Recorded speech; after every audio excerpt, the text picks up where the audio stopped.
नमस्कार, मैं ऋषि दुबे आपके अपने चैनल हेलो एग्ज़ाम में बहुत बहुत स्वागत करता हूँ।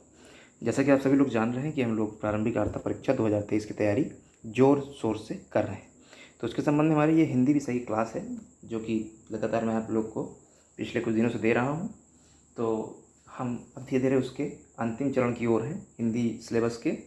इसके बाद मेरी एक क्लास और आएगी, एक या 2 क्लास और आएंगी, उसके बाद आपका सिलेबस ख़त्म हो जाएगा। ठीक है, तो सब पूरा सिलेबस मैंने अपने चैनल पे करा दिया है, तो आप इस चैनल पे आकर के उसका फ़ायदा ले सकते हैं। ठीक है, तो चलिए शुरू करते हैं हम लोग अपने अगले टॉपिक की ओर। मैंने कहा था ना कल कि हम लोग अब धीरे धीरे अपने सिलेबस के अंतिम पड़ाव की ओर चल रहे हैं। तो उससे जो हमारा ये टॉपिक है नया, वाक्य संबंधी अशुद्धियाँ। तो देखिए इसमें क्या है कि हम लोग देखते आए हैं कि कभी कभी क्या होता है कि हम लोगों को एक सेंटेंस दिया होता है एग्ज़ाम में, उसमें दिया होता है, उसके 4 ऑप्शन दिए होते हैं कि निम्न में इस वाक्य में क्या अशुद्धि है। तो उसको हम लोग पहचानते हैं, तमाम प्रकार की अशुद्धियाँ होती हैं। तो धीरे धीरे हम लोग उसी पे आज चर्चा करेंगे कि वो क्या है, वो कैसे हम लोग सॉल्व करते हैं। ठीक, तो देखिए शब्दों की अशुद्धियाँ जो होती हैं वो कैसी होती है। देखिए मैं लिखा, शब्दों की अशुद्धियाँ, जब हम हिंदी भाषा को बोलते या लिखते हैं तो हम बहुत सी गलतियाँ कर देते हैं। ठीक है, अच्छा जाहिर सी बात है, गलतियाँ तो हम लोगों से होती ही होती हैं। अच्छा, वो गलतियाँ किस प्रकार की होती हैं? तो वो गलतियाँ मेनली 2 प्रकार की होती हैं। उनमें जो पहला प्रकार होता है वो आपका शब्द संबंधी अशुद्धियों से होता है, और जो दूसरा होता है वो वाक्य संबंधी अशुद्धियाँ होती हैं। अब देखिए शब्द संबंधी अशुद्धियाँ क्या होती हैं, इसके बारे में हम लोग जानते हैं। शब्द में जैसे शब्द शब्द का ही एक भाग हमारी वर्तनी होती है। तो आप लोगों ने वर्तनी पढ़ा होगा। वर्तनी किसको कहते हैं? इंग्लिश में बोलते हैं उसको स्पेलिंग। ठीक है, तो वर्तनी में क्या होता है कि हम लोग कभी कभी अपनी वर्तनी को भी उस वाक्य में, या कोई भी एक शब्दांश या वाक्यांश जो भी है, तो उसमें हम लोग छोटी सी गलती कर देते हैं। जैसे ई को ऊ में कर देते हैं, ऊ को ई कर देते हैं। इस प्रकार जो ये एक शब्द में जो गलतियाँ होती हैं वो वर्तनी अशुद्धि कहलाती है। ठीक है, अब जैसे देखिए मैं उसको कुछ उदाहरण लाया हूँ। जैसे अब जैसे देखिए अनुकूल लिखा है, अनुकूल होता क्या है? अनुकूल। अब देखिए यहाँ पे छोटा ऊ है, यहाँ पे बड़ा ऊ है। फर्क क्या है? ये अशुद्धि, ये शुद्ध, यानी ये अशुद्ध है, ये शुद्ध। तो अब ये देखिए वर्तनी ही तो है, ये अनुकूल क्या है? वर्तनी है हमारी। अब ये देखिए गलत है कि नहीं? तो इसका ये शुद्ध भाग है। तो यही मेरे कहने का मतलब कि जो हम लोग जो गलतियाँ करते हैं वो मेनली 2 टाइप्स की होती है। जो पहला टाइप होता है वो हमारी वर्तनी संबंधी अशुद्धियाँ होती हैं, और दूसरा जो होता है वो क्या कहते हैं, वाक्य संबंधी शुद्धियाँ होती है। ठीक, तो शब्द संबंधी शुद्धियों का एक भाग ये है कि हम लोग वर्तनी में जब कभी अशुद्धि कर देते हैं तो वो भी एक प्रकार की अशुद्धि ही होती है। ठीक है, अब ऐसे क्या लिखा है? पुण्य। पुण्य कभी आपने पढ़ा है? नहीं पढ़ा। उसका शुद्ध भाग क्या होता है? पुण्य। ऊंचाई, ठीक, ऊंचाई। अब देखिए यहाँ पे क्या है, देखिए मुझे लग रहा है ये थोड़ा सा इसमें एरर है। ठीक है, इसको आप छोड़िए, इसमें एरर है। चलिए इसको देख लीजिए, ये ऊपर है, ये ऊपर है। अब बताइए आपने कभी ऊपर लिखा है? नहीं, ऊपर होता है। तो ये देखिए ये हमारा जो एक भाग, ये गलतियों का जो एक भाग हुआ, ये वर्तनी संबंधी अशुद्धियों का एक भाग हुआ। ठीक है, तो हम लोग जान गए ना कि वर्तनी संबंधी अशुद्धियाँ क्या होती हैं, यानी ये शब्द संबंधित अशुद्धियाँ ही वर्तनी संबंधी अशुद्धियाँ कहलाती हैं। ठीक है, यह वर्तनी अशुद्धियाँ ही शब्द अशुद्धियाँ कहलाती हैं। ठीक है, अच्छा अब हम लोग आते हैं वाक्य संबंधी अशुद्धियों पे कि आखिर वाक्य संबंधी अशुद्धियाँ होती क्या है। तो देखिए कैसे उसको हम समझते हैं। जैसे आपका मान लीजिए एक पूरा सेंटेंस दिया हुआ है ये, अब इसमें आपको पहचानना है कि इसमें गलतियाँ कहाँ हैं। इसको देखिए हम लोग उदाहरण के माध्यम से समझेंगे। ठीक है, कि वाक्य अशुद्ध भाग का चयन करो। समय का सदुपयोग द्वारा मनुष्य देवता बन जाता है। आपको ऐसे ही इसमें मिलेगा पेपर में। और भी कई सारे तरीके हैं आने के, लेकिन उनमें से जनरली जो 1-2 मुख्य तरीके हैं वो ऐसे ही आते हैं पेपर में कि निम्न में से किस भाग में गलती है, अशुद्धि को छांटिए, किस मतलब उसमें ऑप्शन में गलती। अब देखिए आप ये बताइए, आपको पढ़िए, अगर आप लगातार हिंदी भाषा को पढ़ते रहे हैं तो आप लोगों को अच्छा नॉलेज होगा पढ़ने और लिखने का। ठीक है, तो आप लोगों को तुरंत ये बात समझ में आएगी कि कहाँ पे गलती है। अब कैसे पहचानेंगे? देखो कहा समय का सदुपयोग द्वारा मनुष्य देवता बन जाता है। अब बताइए समय के साथ क्या कभी का आया है क्या? मतलब इस वाक्य में देखो, बहुत जगह तो आता रहता है, वो अलग बात है। इस वाक्य में आप सेंटेंस को सही तरीके से इसको मिला कर पढ़िए, तो ये बनेगा समय का सदुपयोग द्वारा मनुष्य देवता बन जाता है। क्या ये आपको सही लग रहा है बोलने में? आधा से ज़्यादा गलतियों का एहसास हम लोग बोलने से कर लेते हैं हिंदी में। अब उसमें देखिए बन क्या रहा है, समय का सदुपयोग द्वारा मनुष्य देवता बन जाता है। कहीं आपको सही लग रहा है? तो आपको कहीं अटपटा महसूस हो रहा ना? अटपटा कहाँ महसूस हो रहा? आपको अटपटा यहाँ महसूस हो रहा कि समय का नहीं होगा यहाँ पे होगा समय के। ठीक। अच्छा, अब जो ये का है, ये क्या है हमारा बताइए? आप लोगों ने पढ़ा होगा कारक। कारक पढ़ा है कि नहीं? नहीं पढ़ा। पढ़ा होगा तो अच्छी बात है, नहीं पढ़ा तो भी अच्छी बात। अच्छा, अब आप बताएंगे कभी। देखिए अब मैं क्या करूँगा कि मैं यूट्यूब में अपने चैनल पे एक बार संपूर्ण पाठ्यक्रम पढ़ाऊँगा हिंदी का, यानी वर्णमाला से लेकर के आपको हिंदी में संक्षेपण, जो आपका जो लास्ट टॉपिक है गद्यांश वगैरह, ये सब चीज़ें एक बार पूरी हिंदी में आपको बहुत ही इत्मीनान से कराऊँगा। तो आपको उसमें कारक भी पढ़ाऊँगा। ठीक। अभी आपको मैं मोटा माटी समझा देता हूँ कारक होता है। कारक क्या होता है कि आपने पढ़ा होगा कि कर्ता ने कर्म को करण से अधिकरण इस तरीके करके दिया हुआ है पूरा। उसको मैं जब पढ़ाऊँगा तब बताऊँगा। अभी जो मतलब की है उसको यहाँ पे समझिए। यहाँ पे समय का होगा? बिल्कुल नहीं होगा, यहाँ होगा समय के। अब आप पढ़िए, समय को का को हटा कर के लगा कर पढ़िए, पूरा वाक्य जो सेंटेंस है वो आपको क्लियर समझ में आएगा। यानी समय के सदुपयोग द्वारा मनुष्य देवता बन जाता है। तो यहाँ पे इसका अशुद्ध भाग क्या हुआ? यानी समय का। तो हमारी किस में गलती है? ऑप्शन नंबर 1 में। तो इस तरह आपको वहाँ पे छांट लेना है कि इसमें अशुद्धि है। अच्छा, अब देखिए मैं और भी लाया हूँ। जैसे दिया हुआ है, ये अशुद्ध रूप है, मैं इसलिए बहुत क्लियर करके लाया हूँ आप लोगों के लिए। देखिए, मैं उपेक्षा करता हूँ कि तुम काम कर लोगे। अब ये बताइए, मैं उपेक्षा करता हूँ कि तुम यह काम कर लोगे। अब ये बताइए यहाँ पे मतलब किस संबंधी अशुद्धि है? अब आप लोग थोड़ा सोच कर बताइए हमको। अब मैं समझ देता हूँ सोचने का।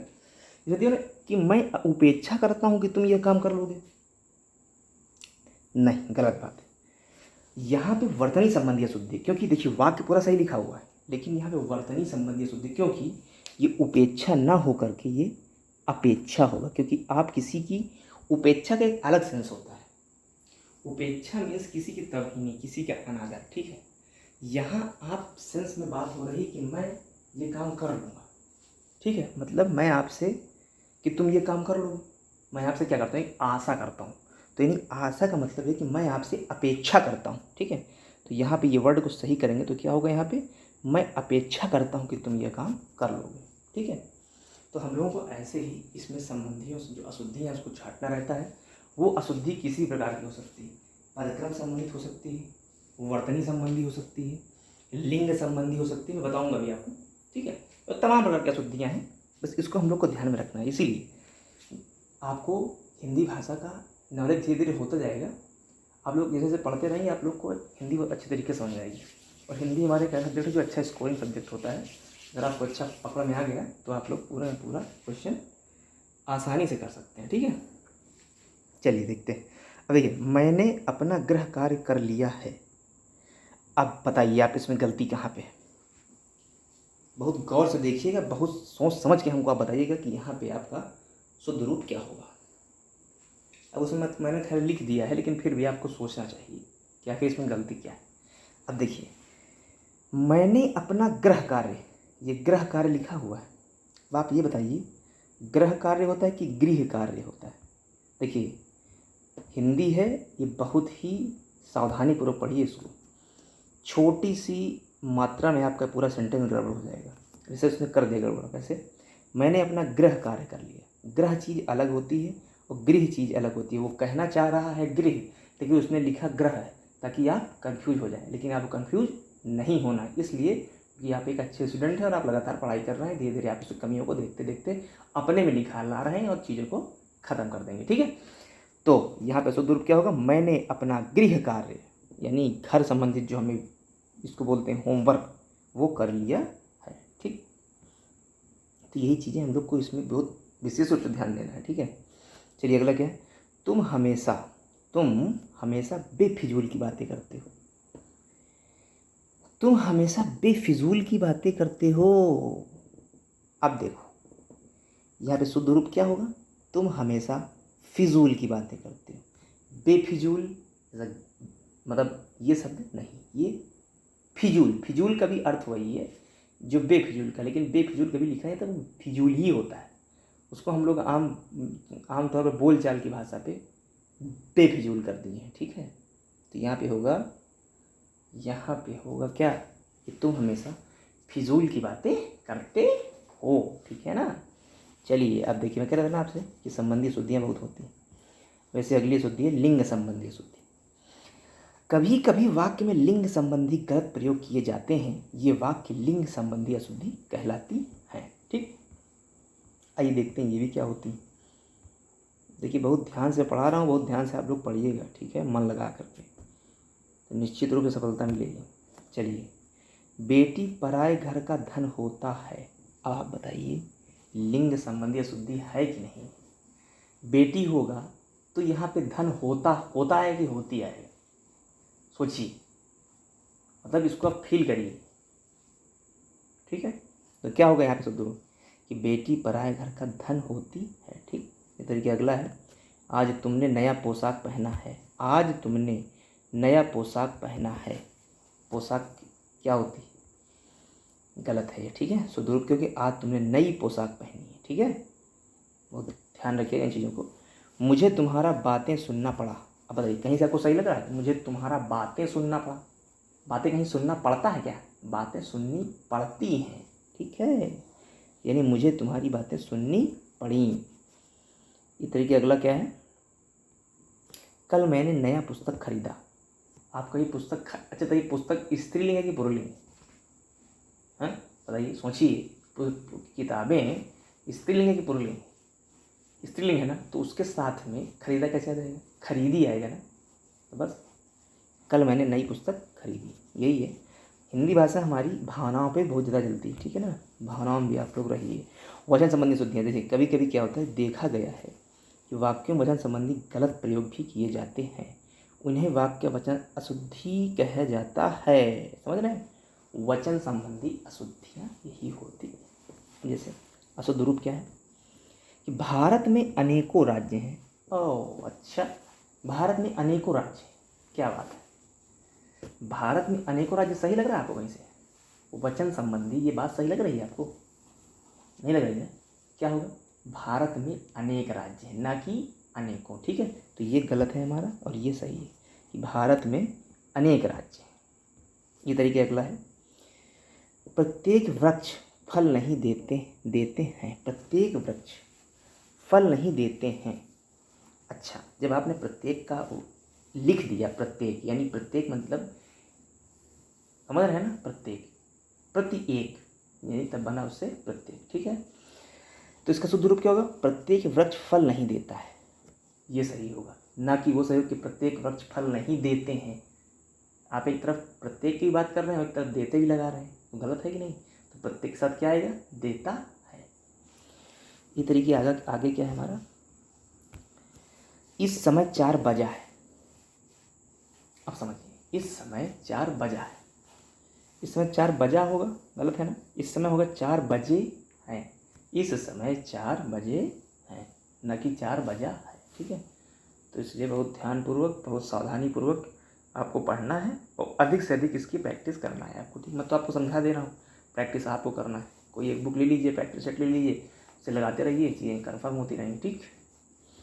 अब देखिए, मैं कह रहा था ना पदक्रम संबंधी अशुद्धियाँ एक ऐसी होती हैं कि वाक्य में व्याकरण के अनुसार पदों का क्रमबद्ध होना बहुत अधिक आवश्यक है।